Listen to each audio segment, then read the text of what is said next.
welcome you all to our today's discussion, and in our discussion I intend to talk about the book called Concubine. Now the book called The Concubine was written by Arechi Amadi, and of many of the writers that I have ever read in literature, I've loved Arechi Amadi because of his one statement where he says, surprise can beat even the strongest. The book, The Concubine, takes us into a narrative where we find a protagonist called Hangoma. And this woman, she's kind-hearted, she's a stunning woman. In other words, she's a beautiful woman, but yet she finds it difficult to marry.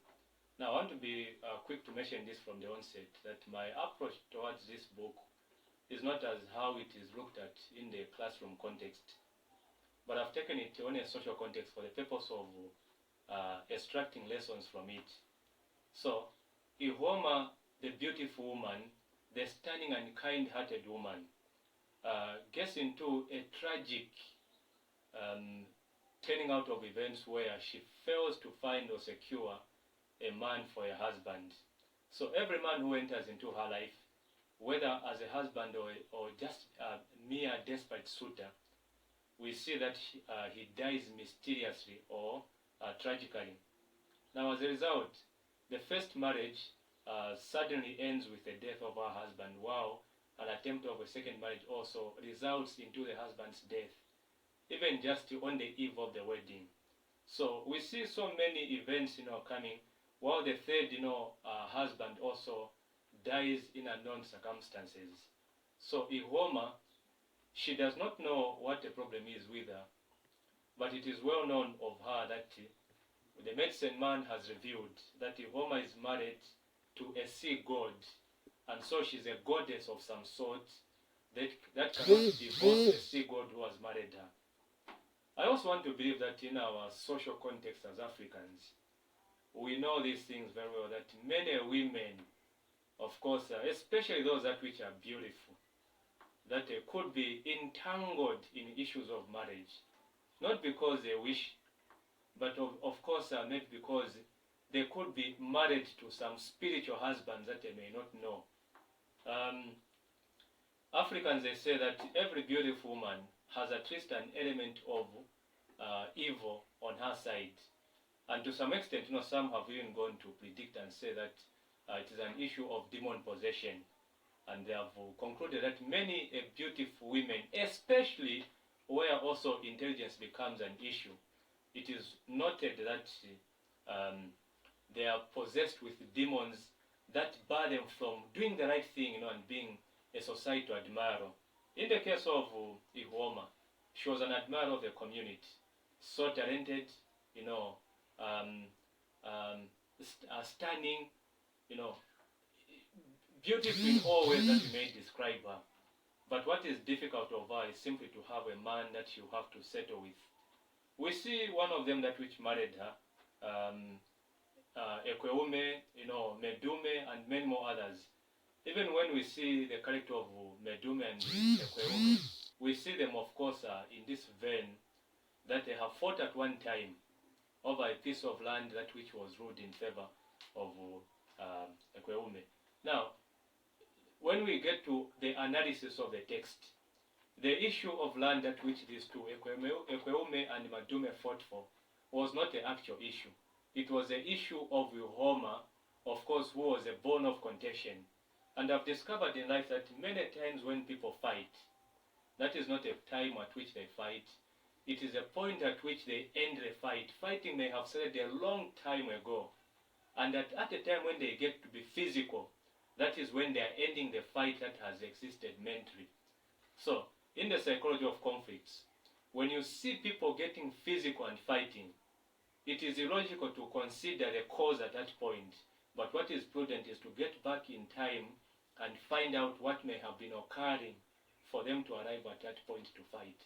But yet for shallow-minded people, when they see people getting physical and fighting, they worry themselves and begin to think that the cause advanced at that point is what has led them into fighting.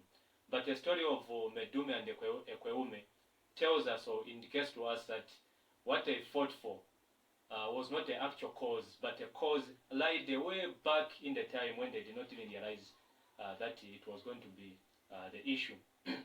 We also see in this story that many things that which unfolds are that sometimes people get too blinded of love, that they'll get into forcing matters when they know that it will not work. In the case of Ekweume, he knew very well that Hangoma was not a woman to marry, but yet he proceeded even when he knew that the sea god would come and claim this woman and should not be married. To him he said, it's all right, even when he could have lived for a minute or an hour with a woman. Okay?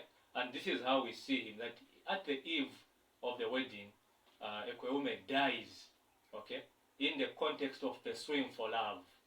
It is worthy to live life on earth, but it is not worthy to die for things that which you do not know.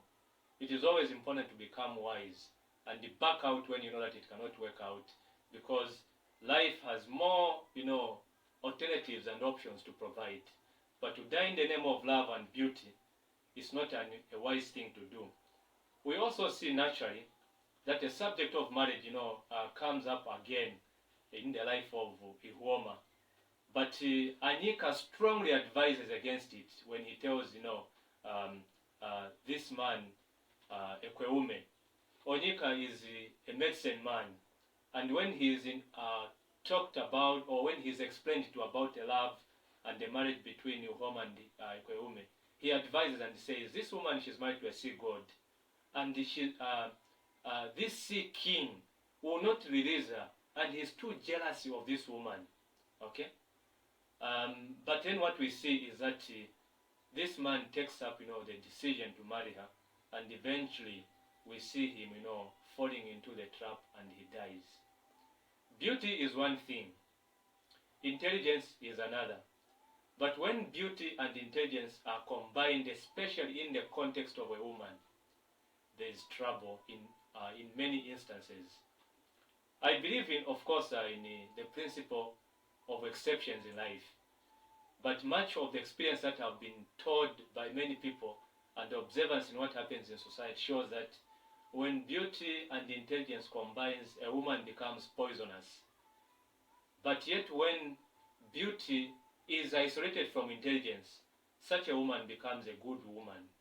And in the case of Hangoma, we see that even when she's an admirer of the community, when she's an intelligent woman, but yet she has a problem that she is married to a sea god. Of course, let's also analyze and look at much of the happening in society. We'll see that many beautiful women, they are unfortunate in that obviously they could be married to the spiritual husbands, who of course are barred them from doing the right thing. That's the lesson that I've learned from this book called The Concubine. Thank you so much.